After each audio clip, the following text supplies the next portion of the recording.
Hello everyone and welcome to our second Reflections of the Week, looking at various questions that arise from worldviews. And I explained what a worldview was yesterday and we looked at the question, how did we get here? The question for today is the second one, what's the point of being here? How did we get here? What's the point of being here? And yesterday we looked at the choice between seeing life as a creation or the world as a creation, or seeing it as an accident, and how that made a difference to how we looked at things. I have here a book that came from my shelves there. As you know, I did my PhD in looking at Genesis 1 as a creation narrative in the light of evolutionary biology. And this is a book by a scientist called The Accidental Species. And of course for him, reading the story of life on Earth, he sees that very much as an accident, of course culminating in the evolution of human beings who are part of this accidental process. Now, in contrast to that, those who believe that this is a creation assert in various ways that human beings are not an accident, they're here for a purpose. And within the Judeo-Christian tradition in which we stand, by that I mean the Jewish faith and the Christian faith combined, and it's that tradition that's influenced Europe for 2,000 years. Within that tradition, based on the creation texts of the Old Testament, we affirm that human beings are the priests of creation. Now let me explain that. The priests in ancient Israel were the intermediaries between the people and God. They represented the things of the people of Israel, to God in worship. And they also represented God back to the people. They were like the intermediaries in the setting of worship and of teaching. So if we use that as a parable or rather a metaphor, then human beings in Genesis 1 are very much the priests of creation.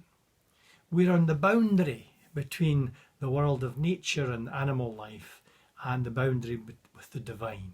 And human beings are rather unique in that sense. Our self-conscious awareness, our rationality, our way of understanding things and being able to use language, and we've built civilizations. We are the ones who developed science. For me, science is not the opposite to religion.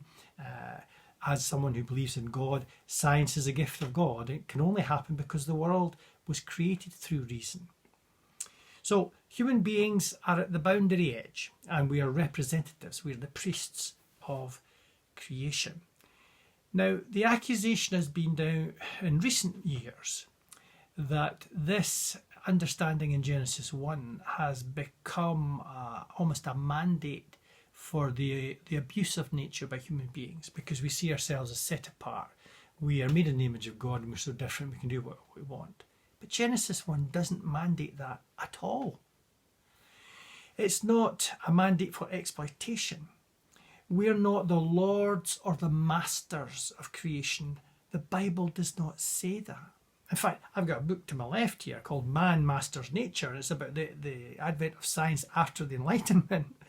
And it's that project that in so many ways has put us into the role of exploiters of nature, not theology and not religion. So the Genesis 1 is more about us being stewards of nature, not masters and lords of it, but being stewards, being protectors, being nurturers of the earth, and the earth being seen as a gift of wonder, and our expression of gratitude should come in line with that and be an impulse for us to do the best we can as stewards and as priests of creation. However, that's a very high calling. Who is up to the task? It would be arrogant for us to think that we can fulfill this task without reference to God.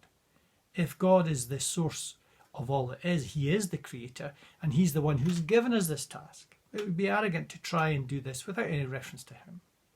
It would also be negligent to do absolutely nothing. And that's where we come back to the point I made yesterday. The people who believe life is an accident presumably are not watching these reflections. They're just getting on with life.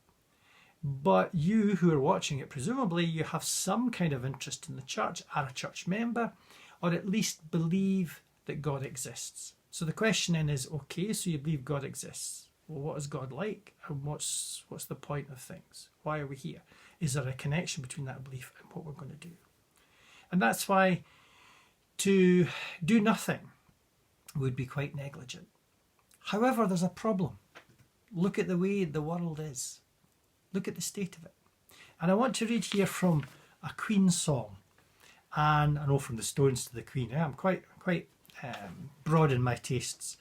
It's the song, "Is This the World We Created?" Now listen to these words. Is this the world we created? We made it our own. Is this the world we devastated right to the bone? If there is a God in the sky looking down, what must he think of what we've done to the world that he created? Aren't these brilliant lyrics? Notice it's not saying there is a God, it's saying if there is a God looking down, and there's a juxtaposition of the world we've created and the world God has created. In other words, we've made a mess of the world that God has given us. Now, isn't that the truth? So the bottom line is this. We've been given this high calling, but somehow we're a flawed species, and this is a failed project, and we need God's grace to put it right. So that brings us to the third of the questions that we'll look at tomorrow. Why are things the way they are here? What's gone wrong? What is the problem? Once again, thank you for watching and listening, and may God be with you all. See you tomorrow.